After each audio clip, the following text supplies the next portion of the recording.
Hey everybody, it's Cynthia Maynard, and today I have in my Sizzix series the newest journal from Eileen Hall. Of course, I have her other ones that I need to do videos on, but this one I went ahead and grabbed. It just came out.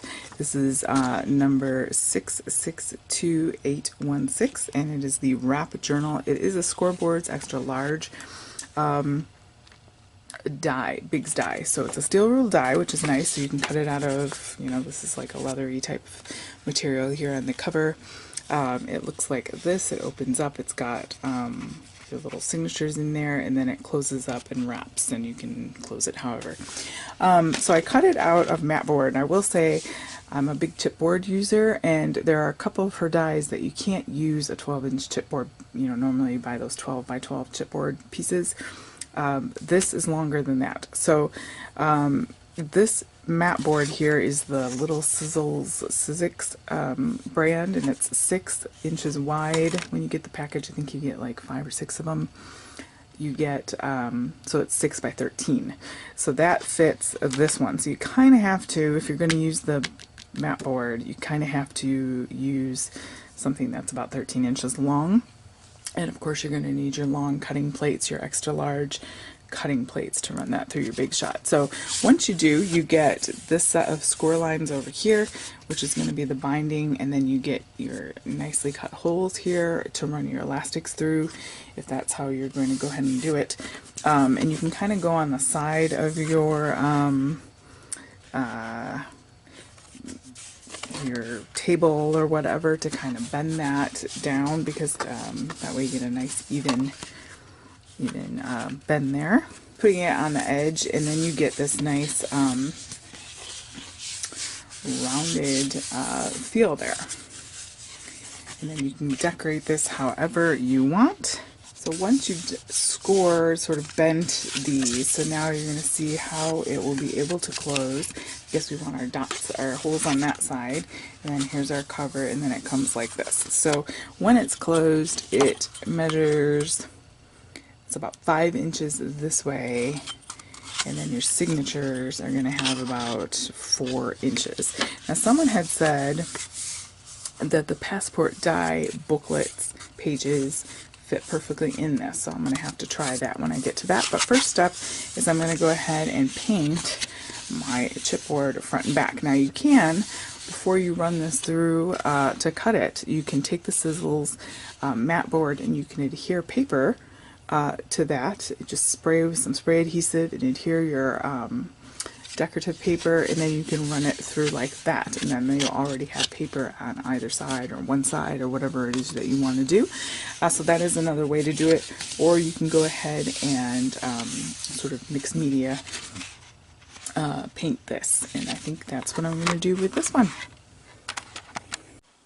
Okay, I've got my Jane Davenport acrylic paints out, and I've painted this whole thing in this pink color here, and then I've got a little bit of this out. I don't know what their names are, I don't remember, but and then I'm just going to go ahead and kind of splotchily, I added a little bit of water, I think I'm going to add a little bit more, and then just kind of lightly brush. I like that sort of peachy and pink look. I think I'm going to go for it with this. You can do whatever you want though. You can stencil on here, you can use your spray inks. Texture paste would be great. I might even do that.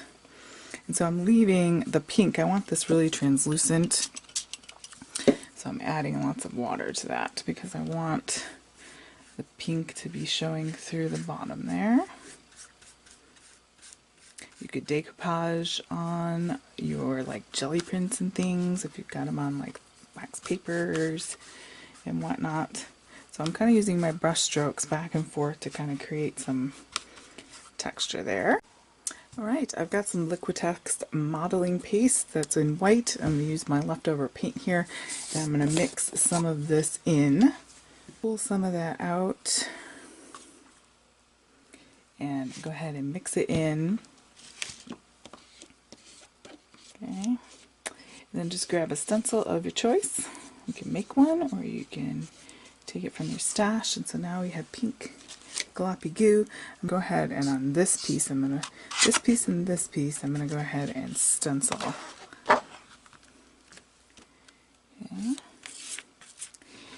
beauty of it is it doesn't have to be perfect. Pull that up. It's got that fun bit there. Then you can just come in and do little parts here and there. I'm gonna go ahead and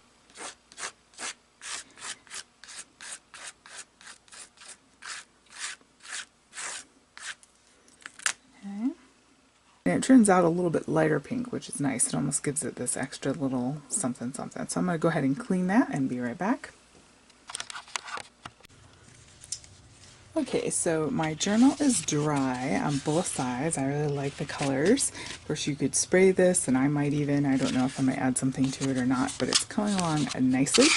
I used the Passport journal to make some little booklets out of, actually, speaking of Passport, kind of funny how those things go together. I used the Hobby Lobby Paper Studio, the pink Passport, to get these little papers out because I liked how the black and white went with this bright pink and orange. Thought it was very fun colors. So I cut some grid paper out of that. But if you didn't have that journal, let me give you the measurements. It is about 4 3/4 by 6 1/2, and then you just round the corners and fold it in half. Okay, so you have your little booklet. So it has holes for 4, so I went ahead and made 4, and I've got some white elastic here that I just got off of Amazon. You can leave that white, that's fine, and then it'll look like this, or you can go ahead and color it with some ink. So I think I'm going to do that. I've got some worn lipstick, which is the right color pink there. And she made this really easy. The instructions come on the middle here. You just basically are threading through the 2 holes. It's not even... So I want 4 of those. 4. You can go like this and give it a squirt. And now it's liquid ink. And then you can take that and kind of smudge it. This is made it a little bit of a messier way. That might be faster. Alright, so you're simply going to take your book and you're going to take one of your threads and you're going to be tying it inside. So we're going to go ahead and feed both ends through. There are different ways you could thread this. Of course, like I said earlier, on the front here, so she just has the normal threading like this, then she's got a tie closure. But on this example, you can see they're going in and out like that. So you could do it a multitude of different ways. I'm just going to go ahead and do it the super easy way today because I just got the die. Now I'm just trying it out. So we want it taut, but still want it to be a little bit flexible to slip our books under. Use this for a calendar.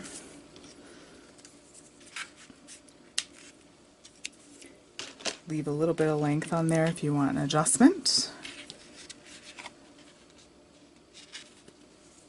I love how easy and accessible this is. You can put pockets on the inside of here, like those clear Target pockets. You could put tag, you could take this paper and make little pockets. All sorts of things. You could turn this into a junk journal and make it, you know, all pattern paper. You could make it into an art journal and make your signatures with watercolor paper or mixed media paper.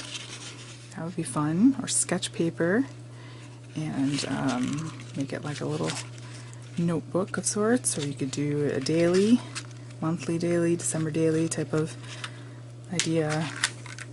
You could make it into a photo book, mini album. Lots of things you can do with this, and she's always very thoughtful when she designs these. Her line of dies, they're pricey from the get-go, but you get so much use out of them that it's really kind of worth it. It's one of those dies that you're always going to have, you know, type of thing. And will take all sorts of media. Alright. So I've got my elastics on there, so here's what it looks like on the outside. Hopefully you're seeing that. Okay, so I've got a good, decent tightness on them. And then on the inside. And then you're just going to feed feed them through. You could string these if you want to. I probably will later, but for the sake of the video, I'm just going to go ahead and feed this through. So put it through just like that, and this size fits perfectly in there. Like that. So then you can go like that. Maybe we'll do the grid next. And if you're nervous about making journals, or you feel like you just don't know where to start, a die is a great thing to have because it's kind of does a lot of the work for you. This could hold a lot of chunk too. This is, you could use a big bite and put holes in here and eyelets and make like a ribbon binding.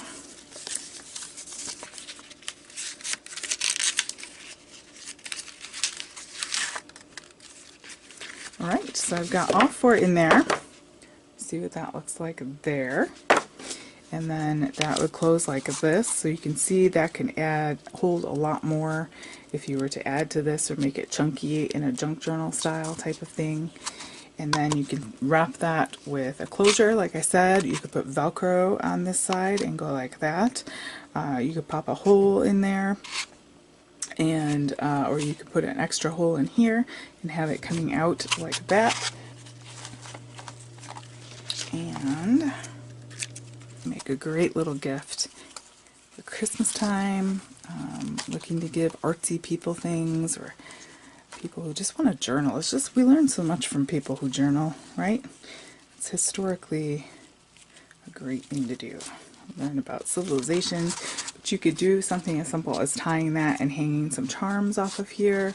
All sorts of things you could do that. So the finished journal is 5 by about, when you count the binding, about 4.5. So very, very pockety, you know, very travel friendly, easy to pop in your purse or bag, and not very cumbersome at all. So have fun making this, guys. Hopefully you'll check that die out from Eileen Hall's scoreboard die. I think there's so many things you could do with that. Sky's the limit. I love these colors, and I'm going to play some more.